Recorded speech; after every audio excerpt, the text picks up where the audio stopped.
Hello guys, marami pong nagtatanong sa atin kung paano po magsangla ng kanilang ORCR sa RFC. Napakadali lang po at napakabilis, lalong-lalo na po kung nakapangalan na po sa inyo yung inyong ORCR. ORCR ng kahit anumang klaseng sasakyan, pwedeng-pwede po. So, ang gagawin po natin is pumunta kayo sa pinakamalapit na agent nyo sa RFC or RFC agent sa inyong lugar. Kagaya dito sa Tulunan, nandito po ako sa Prog 8, Poblasyon Tulunan, Cotabato.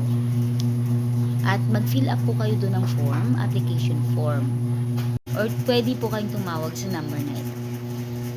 At isa pa guys, pwedeng-pwede po pala mag-loan yung kung hindi po nakapangalan sa inyo yung ORCR. Halimbawa, nabili nyo po yung sasakyan, second hand. So, dapat mayroon po tayong deed of sale. So, yun po ang kailangan, deed of sale. So, yun na. Pupunta po tayo sa mga basic requirements. So far, yun po ang maibibigay ko po sa inyo basic requirements. Pero, pag magsabi yung taga-CI po natin na kailangan ng ganito, ganito. So, kailangan po natin i-comply. So, basic requirements, madali lang po kunin at saka napakakunti lang po. So, unang-una po, valid IDs. So, pag may valid ID kayo, okay po. So, kailangan yung SSS or voter's ID, driver's license. So, yun po. At saka iba pa pong mga valid IDs, government valid IDs. Yung pangalawa po, kailangan po natin magkaroon ng 2x2 ID picture.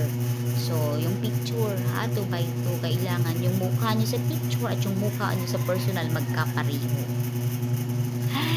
Okay? So, baka yung mukha nyo sa picture, si Spider-Man, yung mukha nyo naman sa personal, Superman. So, magkaiba. So, kailangan magkapareho.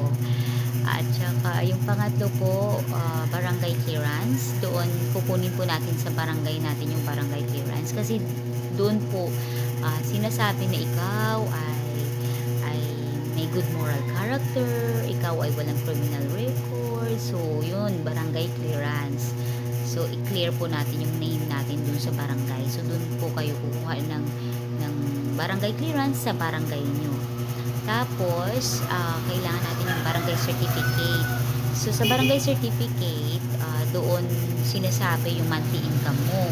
So, kung wala po kayong salary slip or pay slip, so, importanteng makakuha po tayo ng barangay certificate doon pa rin po sa barangay para doon ilalagay yung monthly income po natin. So, yun po.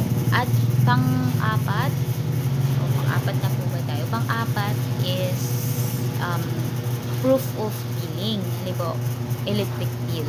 So, kailangan po natin yun para po makita po yung address, the same sa present address, yung ganun po.